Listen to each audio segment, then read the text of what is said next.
Praise the lord అండి. పరిశుద్ధ గ్రంథము నుండి మీకా గ్రంథము 1 అధ్యాయము నుండి 7 అధ్యాయములు ఈ విధముగా వ్రాయబడి ఉన్నవి. 1 అధ్యాయము. యోతాము, ఆహాజు, హిజ్కియాను యూదారాజుల దినములలో షోమ్రోనును గూర్చియు యెరూషలేమును గూర్చియు దర్శన రీతిగా మోరస్తీయుడైన మీకాకు ప్రత్యక్షమైన యెహోవా వాక్కు. సకల జనులారా ఆలకించుడి. భూమి నీవును నీలో ఉన్న సమస్తమును చెవియొగ్గి వినుడి. ప్రభువగు యెహోవా మీ మీద సాక్ష్యము పలుకబోవుచున్నాడు. పరిశుద్ధాలయములో నుండి ప్రభువు మీ మీద సాక్ష్యము పలుకబోవుచున్నాడు. ఇదిగో, యెహోవా తన స్థలము విడిచి బయలుదేరుచున్నాడు. ఆయన దిగి భూమి యొక్క ఉన్నత స్థలముల మీద నడువబోవుచున్నాడు. ఆయన నడువగా అగ్నికి మైనము కరుగునట్లు పర్వతములు కరిగిపోవును, లోయలు విడిపోవును. వాటము మీద పోసిన నీరు పారునట్లు అవి కరిగి పారును. యాకోబు సంతతి చేసిన తిరుగుబాటును బట్టియు ఇశ్రాయేలు సంతతి వారి పాపములను బట్టియు ఇదంతయు సంభవించును. యాకోబు సంతతి వారు తిరుగుబాటు చేయుటకు మూలమేది? అది షోమ్రోనే కదా. యోదావారి ఉన్నత స్థలములు ఎక్కడివి? యెరూషలేములోనివే కావా? కాబట్టి నేను షోమ్రోనును చేనిలోనున్న రాళ్ల కుప్పవలే చేసేదను. ద్రాక్ష చెట్లు నాటదగిన స్థలముగా దాని ఉంచెదను. దాని పునాదులు బయలుపడినట్లు దాని కట్టుడు రాళ్లను లోయలో పారబోసెదను. దాని చెక్కుడు ప్రతిమలు పగలగొట్టబడును, దాని కానుకలు అగ్నిచేత కాల్చబడును. అది పెట్టుకొనిన విగ్రహములను నేను పాడు చేతును. అది వేశ్య అయి సంపాదించుకొనిన జీతము పెట్టి వాటిని కొనుక్కొనిను గనుక అవి వేశ్యయగు దాని జీతముగా మరలా ఇయ్యబడును. దీని చూచి నేను కేకలు వేయిచు ప్రలాపించుచున్నాను. ఏమీయూ లేకుండా దిగంబరినై నక్కలు అరుచునట్లు అరుచుచున్నాను. నిప్పుకోడి మూల్గునట్లు మూల్గుచున్నాను. దానికి తగిలిన గాయములు మరణకరములు. అవి యోదాకు తగిలియున్నవి. నా జనుల గుమ్మముల వరకు యెరూషలేము వరకు అవి వచ్చియున్నవి. గాతు పట్టణములో దీనిని తెలియచెప్పవద్దు. అచట ఎంత మాత్రమును ఏడవవద్దు. బేత్లేయప్రలో నేను ధూళిలో పడి పొర్లితిని. షాఫీరు నివాసి దిగంబరివై అవమానము నుండి వెళ్ళిపోమ్ము. జయనాను వారు బయలుదేరక నిలిచిరి. ప్రలాపము బేతేలులో మొదలుపెట్టి జరుగుచున్నది. మారోతు వారు తాము పోగొట్టుకున్న మేలును బట్టి బాధనొందుచున్నారు. ఏలయనగా యెహోవా యొద్ద నుండి కీడు దిగి యెరూషలేము పట్టణ ద్వారము మట్టుకు వచ్చెను. లాకీషు నివాసులారా, రథములకు యుద్ధపు కుర్రములను కట్టుడి. ఇశ్రాయేలు వారు చేసిన తిరుగుబాటు క్రియలు నీ యందు కనబడినవి. అది సియోను కుమార్తె పాపమునకు ప్రథమ కారణముగా ఉండును. మోరెషత్గతు విషయములో మీరు విడుదలకై కోలు ఇయ్యవలసి వచ్చును. అగ్జీబు ఇండ్లు ఇశ్రాయేలు రాజును మోసపుచ్చినవై ఉండును. మారేషా నివాసి, నీకు హక్కుదారుడగు ఒకని నీ యొద్దకు తోడుకొని వత్తురు. ఇశ్రాయేలీయులలోని గనులు అదుల్లామునకు పోవుదురు. సియోను, నీకు ప్రియులకు వారు నీ యొద్ద నుండకుండా పట్టబడి ఉన్నారు. నీ తల బోడి చేసుకొనుము, బోరువ గద్దవలే నీ బోడితనము కనుపరుచుకొనుము. 2వ అధ్యాయము. మంచముల మీద పరుండి మోసపు క్రియలు యోచించుచు దుష్కార్యములు చేయువారికి శ్రమ. అలాగు చేయుట వారి స్వాధీనంలో ఉన్నది గనుక వారు ప్రొద్దు పొడవగానే చేయుదురు. వారు భూములు ఆశించి పట్టుకొందురు, ఇండ్లు ఆశించి ఆక్రమించుకొందురు. ఒక మనిషిని, వాని కుటుంబమును, ఇంటివానిని, వాని స్వాస్థ్యమును అన్యాయముగా ఆక్రమింతురు. కాబట్టి యెహోవా సెలవిచ్చినదేమనగా, గొప్ప అపాయకాలము వచ్చుచున్నది. దాని క్రింద నుండి తమ మెడలను తప్పించుకొనలేకుండునంతగాను, గర్వముగా నడువలేకుండునంతగాను ఈ వంశమునకు కీడు చేయనుద్దేశించుచున్నాను. ఆ దినమున జనులు మిమ్మును గురించి బహుగా అంగలార్చుచు సామెతనెత్తుదురు.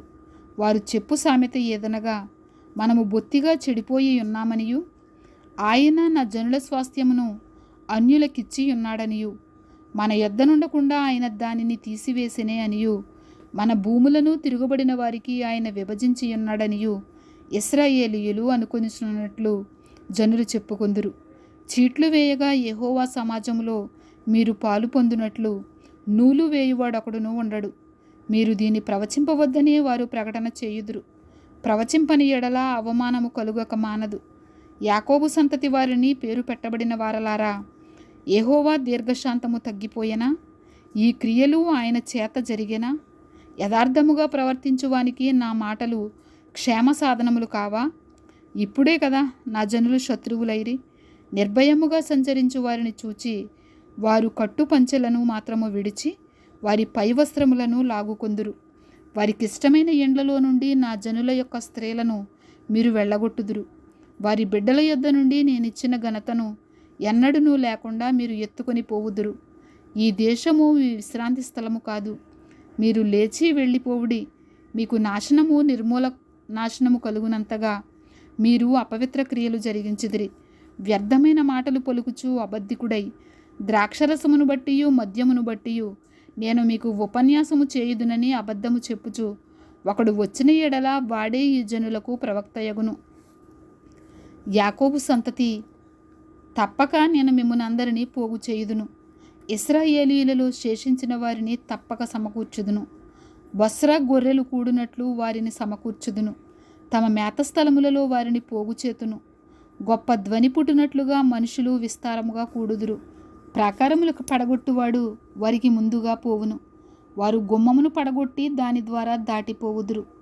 వారి రాజు వారికి ముందుగా నడుచును. యెహోవా వారికి నాయకుడుగా ఉండును. 3వ అధ్యాయము. నేనేలాగూ ప్రకటించితిని. యాకోబు సంతతి యొక్క ప్రధానులారా, ఇశ్రాయేలీయుల అధిపతులారా, ఆలకించుడి. న్యాయము ఎరిగియుండుట మీ ధర్మమే కదా. అయినను మేలును అసహించుకొని కీడు చేయనిష్టపడుదురు. నా జనుల చర్మము ఊడదీసి వారి ఎముకల మీది మాంసము చీల్చుచుందురు. నా జనుల మాంసమును భుజించుచు వారి చర్మమును ఒలిచి వారి ఎముకలను విరిచి ఒకడు కుండలో వేయు మాంసమును మొక్కలు చేయునట్టు బాణలో వేయు మాంసముగా వారిని తుత్తునీలుగా పగలగొట్టియున్నారు. వారు దుర్మార్గతను అనుసరించి నడుచుకొని ఉన్నారు గనుక వారు యెహోవాకు మొరపెట్టినను ఆయన వారి మనవి అంగీకరింపక ఆ కాలమందు వారికి కనబడకుండా తన్ను మరుగు చేసుకొనును.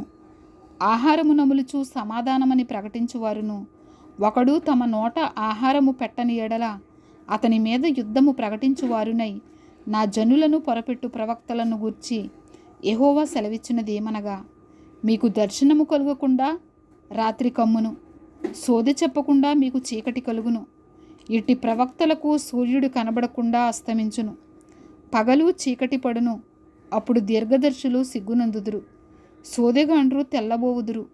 దేవుడు తమకు ప్రత్యుత్తరమియ్యకుండుట చూచి నోరు మూసుకుందురు.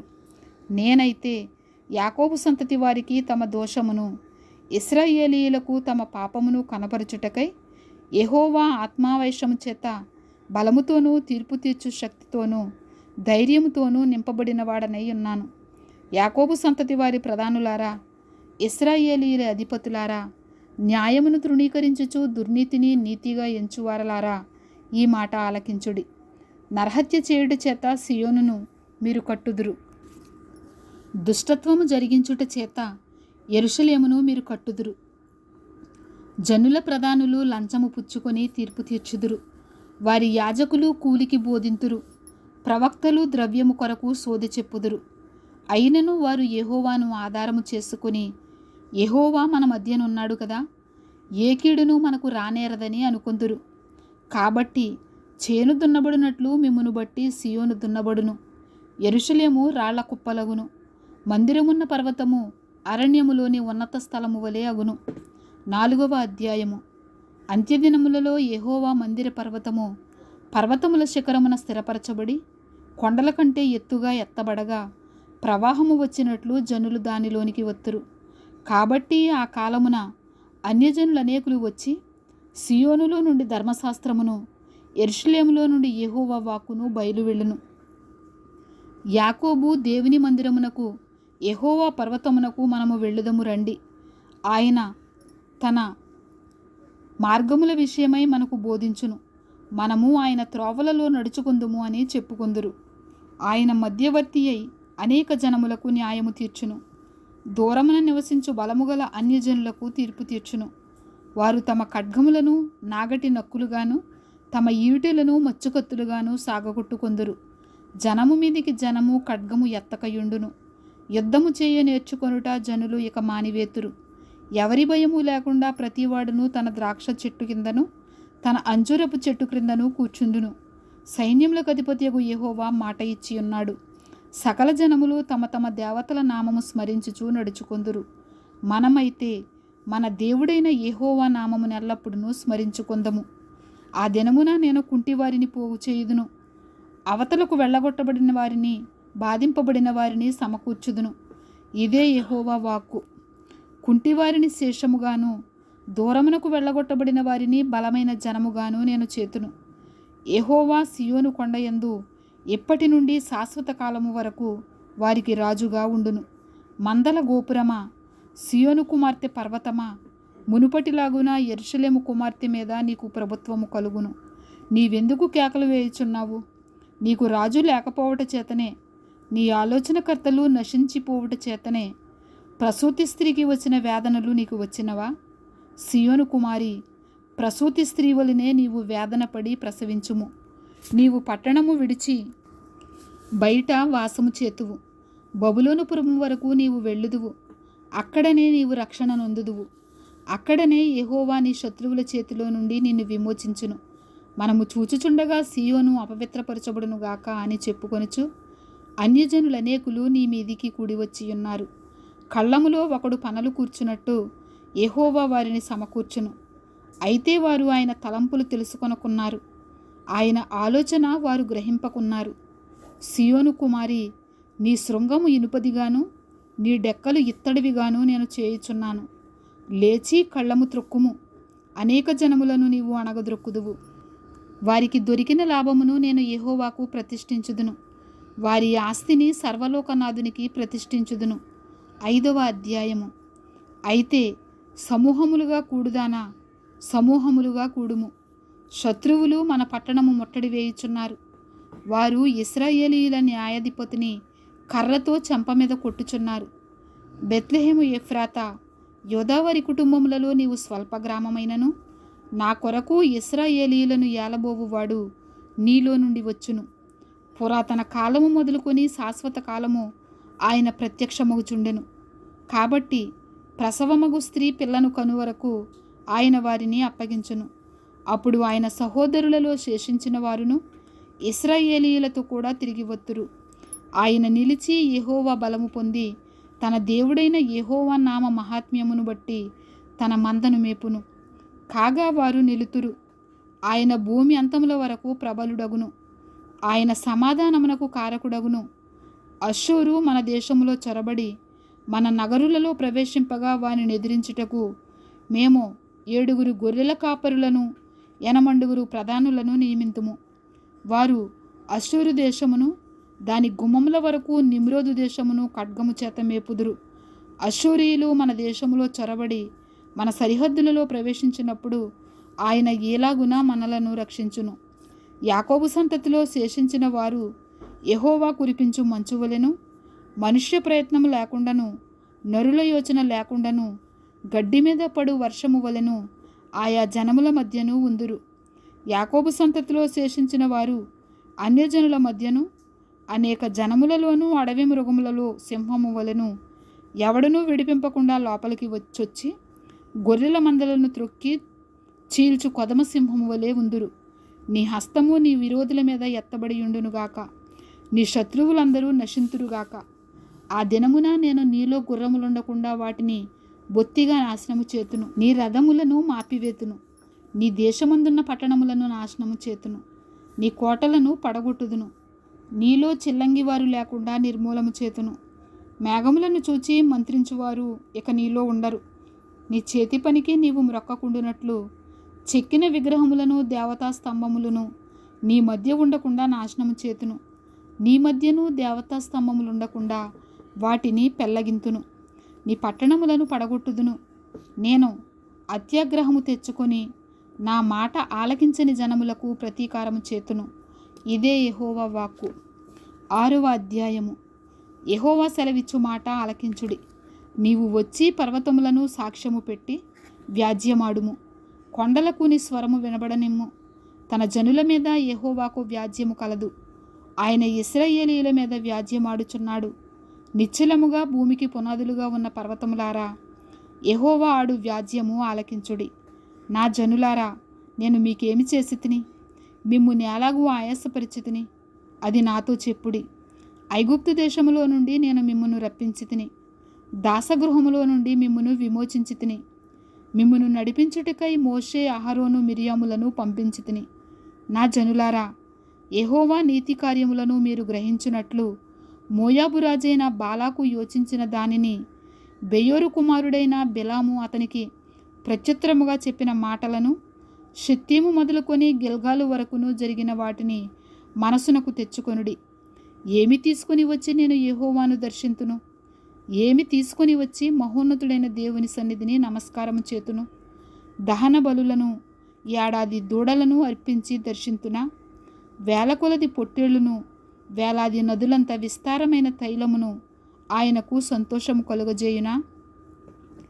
నా అతిక్రమమునకై నా జ్యేష్ఠపుత్రుని నేనెత్తునా? నా పాప పరిహారమునకై నా గర్భఫలమును నేనెత్తునా? మనుషుడా, ఏది ఉత్తమమో అది నీకు తెలియజేయబడి ఉన్నది. న్యాయముగా నడుచుకొనుటయు, కనికరమును ప్రేమించుటయు, దీన మనసు కలిగి నీ దేవుని ఎదుట ప్రవర్తించుటయు, ఇంతే కదా యెహోవా నిన్నడుగుచున్నాడు. ఆలకించుడి. యెహోవా పట్టణమునకు ప్రకటన చేయుచున్నాడు. జ్ఞానం గలవాడు నీ నామమును లక్ష్యపెట్టును. శిక్షను గూర్చిన వార్తను, శిక్షను నిర్ణయించిన వానిని గూర్చిన వార్తను ఆలకించుడి. అన్యాయము చేయువారి ఎండ్లలో అన్యాయం చేత సంపాదించిన సొత్తులను, చిన్నదిగా చేయబడిన హేయమైన కొలయు ఉన్నవి కదా. తప్పు త్రాసును, తప్పురాళ్ళు గల సంచియు ఉంచుకొని నేను పవిత్రుడను అగుదునా? వారిలోని ఐశ్వర్యవంతులు ఎడతెగక బలత్కారము చేయుదురు. పట్టణస్థులు అబద్ధమాడుదురు. వారి నోటిలోని నాలుక కపటముగా మాట్లాడును.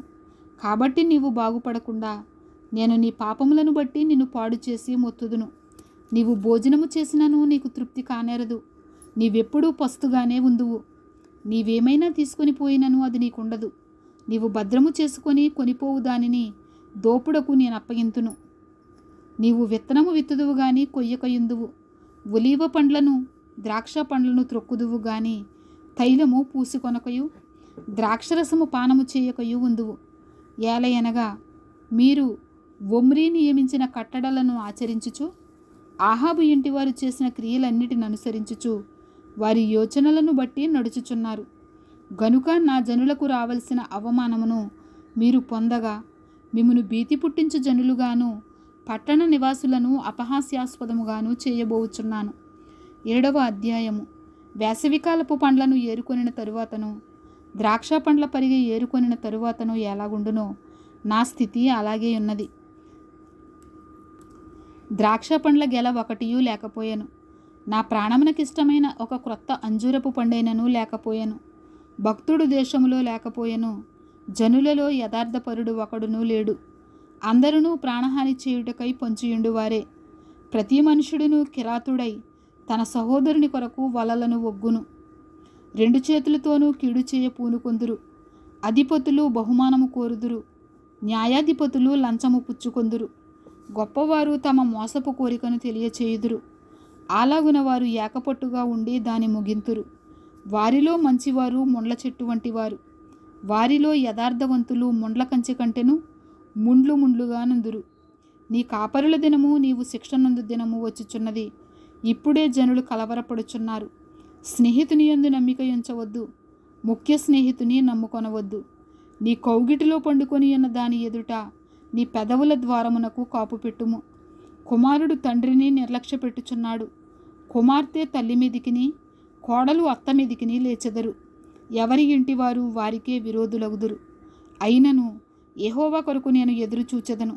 రక్షణకర్తయగు నా దేవుని కొరకు నేను కనిపెట్టియుందును. నా దేవుడు నా ప్రార్థన ఆలకించును. నా శత్రువా, నా మీద అతిశయింపవద్దు. నేను క్రిందపడినను తిరిగి లేతును. నేను అంధకారమందు కూర్చున్నను, యెహోవా నాకు వెలుగుగా ఉండును. నేను యెహోవా దృష్టికి పాపము చేసితిని గనుక ఆయన నా పక్షమున వ్యాజ్యమాడి నా పక్షమున న్యాయము తీర్చు వరకు నేను ఆయన కోపాగ్నిని సహింతును. ఆయన నన్ను వెలుగులోనికి రప్పించును. ఆయన నీతిని నేను చూచెదను. నా శత్రువు దాన్ని చూచును. నీ దేవుడైన యెహోవా ఎక్కడని నాతో అనినది అవమానమునందును. అది నా కండ్లకు అగపడును. ఇప్పుడు అది వీధిలోనున్న బురద వలె త్రొక్కబడును. నీ గోడలు మరలా కట్టించు దినము వచ్చుచున్నది. అప్పుడు నీ సరిహద్దు విశాలపరచబడును. ఆ దినమందు అష్షూరు దేశము నుండి, ఐగుప్తు దేశపు పట్టణముల నుండి, ఐగుప్తు మొదలుకొని యూఫ్రటీసు నది వరకు ఉన్న ప్రదేశము నుండి, ఆయా సముద్రముల మధ్య దేశముల నుండి, ఆయా పర్వతముల మధ్య దేశముల నుండి జనులు నీ యొద్దకు వత్తురు. అయితే దేశ నివాసులు చేసిన క్రియలను బట్టి దేశము పాడగును. నీ చేతికర్ర తీసుకొని నీ జనులను కర్మెలునకు చేరిన అడవిలో ప్రత్యేకముగా నివసించు నీ స్వాస్థ్యపు వారిని మేపుము. బాషానులోను గిలాదులోను వారు పూర్వకాలమున మేసినట్టు మేయుదురు. ఐగుప్తు దేశములో నుండి నీవు వచ్చినప్పుడు జరిగినట్టుగా నేను జనులకు అద్భుతములను కనుపరుతును. అన్యజనులు అది చూచి తమకు కలిగిన బలమంతా కొంచెమని సిగ్గుపడి నోరు మూసుకొందురు. వారి చెవులు చెవిడెక్కిపోవును. సర్పములాగున వారు మన్ను నాకుదురు. భూమి మీద ప్రాకు పురుగుల వలె తమ ఇరువులలో నుండి వణుకుచూ ప్రాకి వత్తురు. మన దేవుడైన యెహోవా యొద్దకు భయపడుచూ వత్తురు. నిన్ను బట్టి భయమునందుదురు. తన స్వాస్థ్యంలో శేషించిన వారి దోషమును పరిహరించి వారు చేసిన అతిక్రమముల విషయమై వారిని క్షమించు దేవుడవైన నీతో సముడైన దేవుడున్నాడా? ఆయన కనికరము చూపుట యందు సంతోషించువాడు గనుక నిరంతరము కోపముంచడు.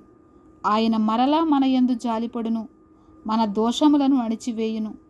వారి పాపములన్నిటినీ సముద్రపు అగాధములలో నీవు పడవేతువు.